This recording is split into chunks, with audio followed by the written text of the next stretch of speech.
Villages and Dungeons isn't just another roguelite deck builder. It's a deceptively simple strategy game that hides a lot more depth than you'd expect. On the surface, it looks like a clean, minimalist card game with cute pixel art and a straightforward loop.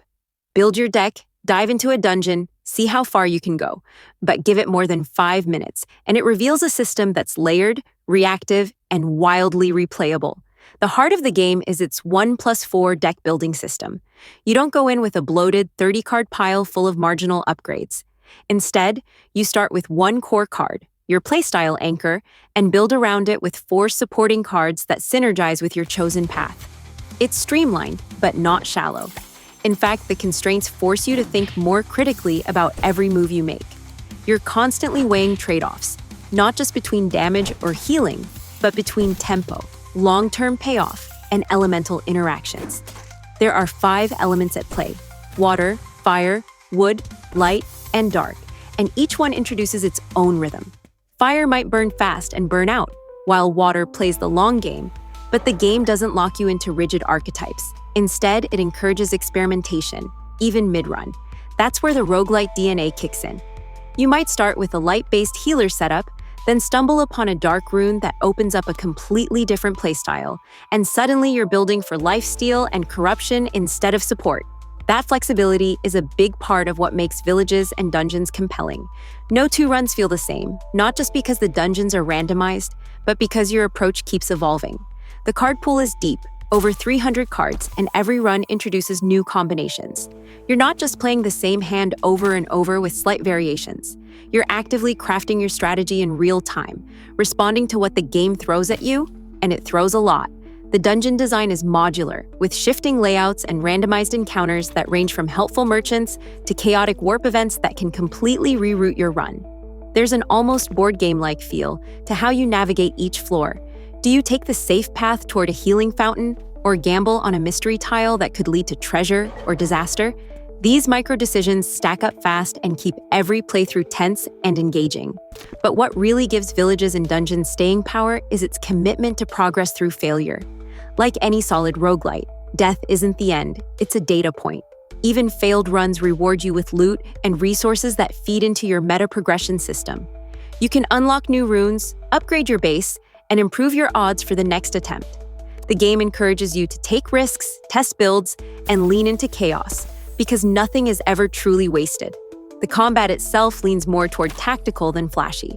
You're not just playing cards to hit things harder, you're managing status effects, timing, positioning, and synergies. Some cards combo together in obvious ways, like stacking burn with fire-based AoEs, but others are subtler.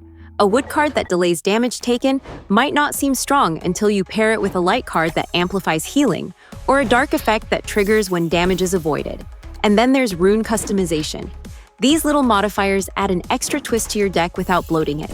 A single rune can change how a card behaves. Maybe it hits twice, maybe it debuffs enemies, maybe it becomes self-replicating. It's a layer that encourages tinkering and reward exploration. You might ignore certain cards in your first few runs, only to realize later that with the right rune, they become game changers. The game doesn't waste your time with bloated menus or convoluted systems either. It knows exactly what it is: quick to learn, tough to master, endlessly replayable. Each run can be knocked out in 15 to 30 minutes, but it's the kind of game where you'll queue up just one more because you're sure your next build will go further. What sets Villages and Dungeons apart isn't a single mechanic. It's how cleanly all its parts fit together. It's a card game that respects your time, a roguelite that rewards your curiosity, and a strategy game that constantly adapts to how you play. Whether you're new to the genre or a deck-building veteran, there's something here worth exploring. If you're into games like Slay the Spire, Darkest Dungeon, or even Dicey Dungeons, this one scratches that same itch but brings its own flavor. And with over 300 cards, evolving dungeons, and a multiverse framework that leaves room for future expansions or twists, it feels like a game that's only going to get better with time. It's not loud, it's not over-designed, and it doesn't need to be.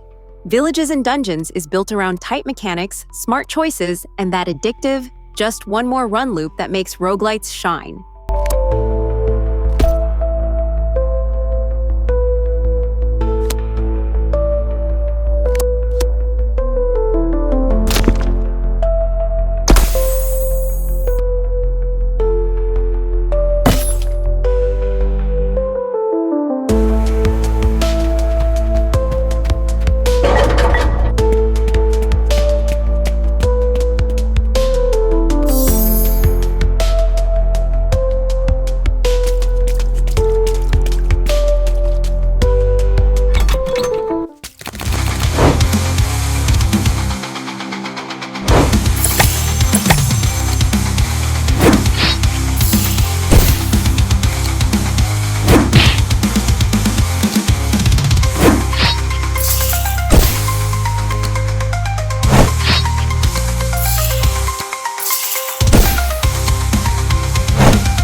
and shadows.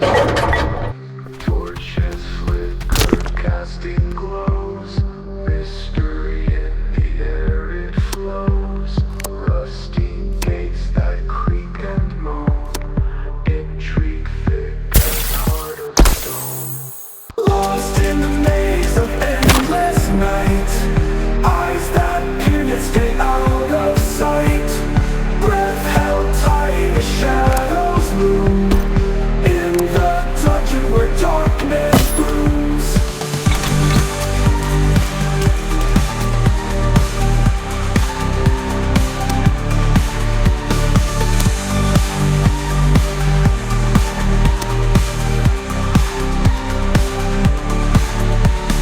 Shivers crawl down your spine. Every turn a cryptic sign. Silent as the grave so deep, where phantom secrets never sleep. Chilling draft through narrow ways. History in forgotten displays. Grim reminders of the past. Tales that were not meant to last. Lost in the maze of endless night. Eyes that peer yet stay out of sight. Breath held tight as shadows loom. In the dungeon where darkness brooms.